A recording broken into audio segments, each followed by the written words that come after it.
एक ऐसा योद्धा, एक ऐसा राजकुमार जिसने अपने पिता सम्राट कपिलेंद्र देव के साथ कंधे से कंधा मिलाकर पूरब से लेकर दक्षिण तक विजय का परचम लहराया। चाहे वो वारंगल हो, बहमनी सल्तनत का गुलबर्गा, या देवड़कोंडा के रेड्डी, या फिर विजयनगर का शक्तिशाली साम्राज्य, सबको अपनी तलवार के प्रहार और अद्भुत रणनीति से अपने अधीन कर लिया।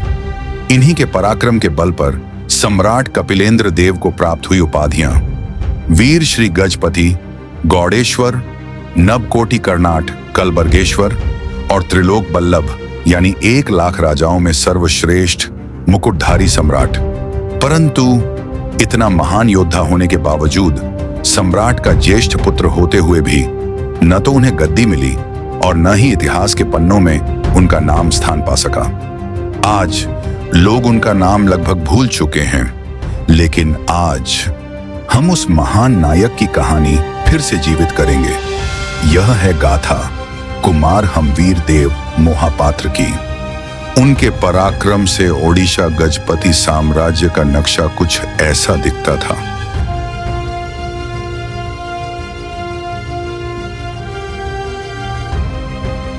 जब गजपति सम्राट कपिलेंद्र देव ने उत्तर में बंगाल की धरती पर विजय ध्वज फहराया, उसी समय दक्षिण में एक और अग्नि प्रज्वलित हो रही थी।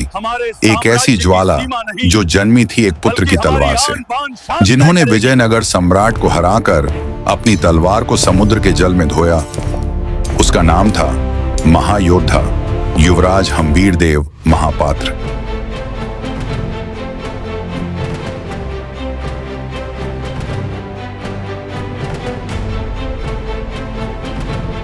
दक्षिण भारत में गजपति साम्राज्य की ओर से कपिलेंद्र देव की ज्येष्ठ पुत्र कुमार हमवीर महापात्र ने मोर्चा संभाला था। लगभग 1460 ईस्वी के आसपास हमवीर देव ने अपनी वीरता से ओडिशा की सीमाओं को दक्षिण में रामेश्वरम सेतु तक पहुंचा दिया। 1446 ईस्वी में हमवीर देव के नेतृत्व में ओडिया सेना ने रेड्डी राज्य पर विजय प्राप्त किया। 1454 तक अर्थात कुल 8 वर्षों में कोंडावेडु पर विजय प्राप्त कर ली गई। उन्होंने विजयनगर की राजधानी हम्पी पर अधिकार कर लिया और राजा मल्लिकार्जुन राय से वार्षिक कर वसूला।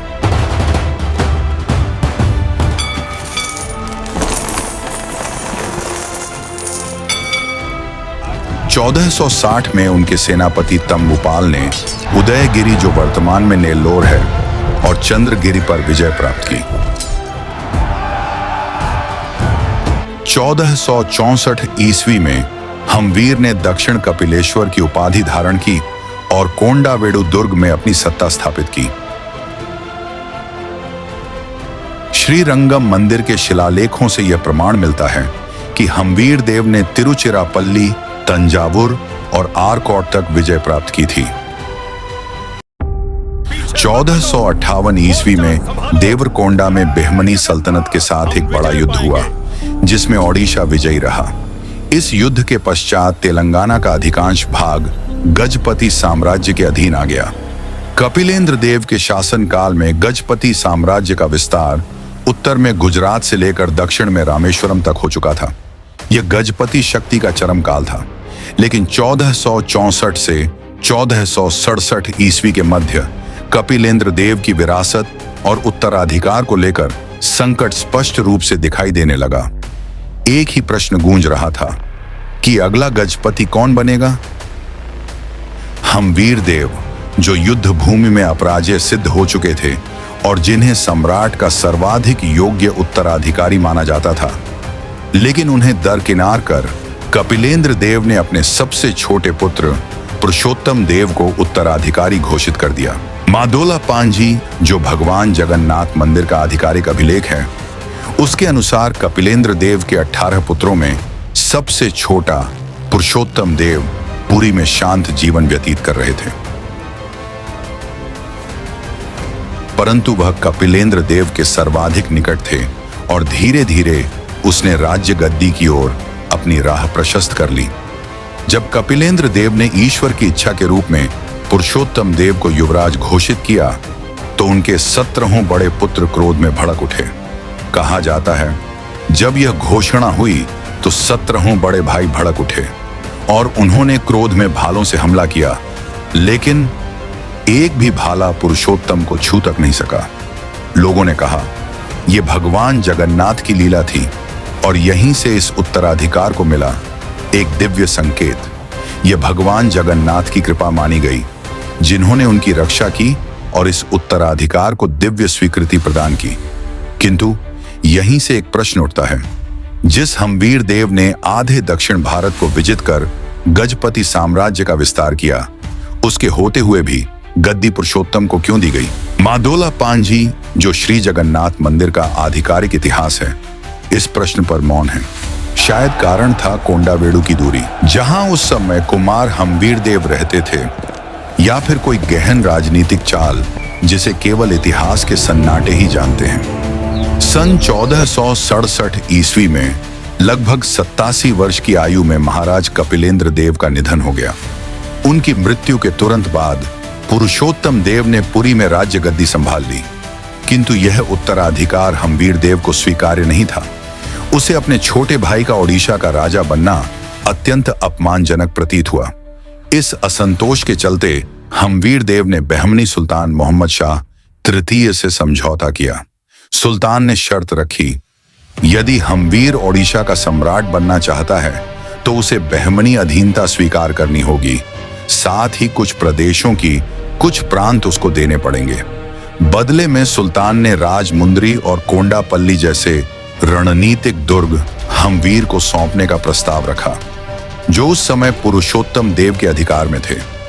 5 वर्षों के भीतर अर्थात सन 1472 ईस्वी में हमवीर देव ने खुला विद्रोह कर दिया। उन्होंने स्वयं को गजपति सम्राट घोषित किया और पुरुषोत्तम देव के राज्य के आधे से अधिक भूभाग पर अधिकार जमा लिया। परंतु इतिहास ने करवट ली। सन 1476 ईस्वी में बहमनी सल्तनत आंतरिक कलह, संघर्ष और अकाल से बुरी तरह कमजोर हो गई। इस अवसर का लाभ उठाते हुए पुरुषोत्तम देव ने उत्तर से आक्रमण किया। उसने अपने विद्रोही भाई को परास्त किया, बहमनी सैनिकों को खदेड़ दिया और राजमुंद्री तथा कोंडापल्ली पुनः अपने अधिकार में ले ली। इसके बाद पुरुषोत्तम ने अपनी शक्ति को दक्षिण दिशा में केंद्रित किया। उसने कृष्णा गोदावरी डेल्टा और तेलंगाना के अनेक क्षेत्रों पर विजय प्राप्त की, यहां तक कि विजयनगर के महाराज को भी उदयगिरी के किले में बंदी बना लिया। ये इतिहास केवल एक युद्ध की कथा नहीं, ये 2 भाइयों की गाथा है। एक ने अपनी तलवार से साम्राज्य रचा और दूसरे ने अपनी चतुराई से उसे बचाया। वीर हमवीर देव, जिन्होंने गजपति नाम को दक्षिण भारत के मंदिरों तक पहुंचाया, और महाराज पुरुषोत्तम देव, जिन्होंने उस साम्राज्य को फिर से एकता में बांधा। यही थी गजपति साम्राज्य की भाइयों की गाथा। आपको क्या लगता है, आखिर क्यों हमवीर देव को गजपति नहीं बनाया गया? अपने विचार नीचे कमेंट में जरूर बताइए। अगर आपको यह वीडियो पसंद आया हो तो इसे लाइक करें, चैनल को सब्सक्राइब करें और इसे अपने दोस्तों के साथ जरूर शेयर करें। मिलते हैं अगले एक और रोमांचक ऐतिहासिक वीडियो में। तब तक के लिए धन्यवाद। अगर आप ओडिशा से हैं तो कमेंट में श्रद्धा से लिखें, जय जगन्नाथ।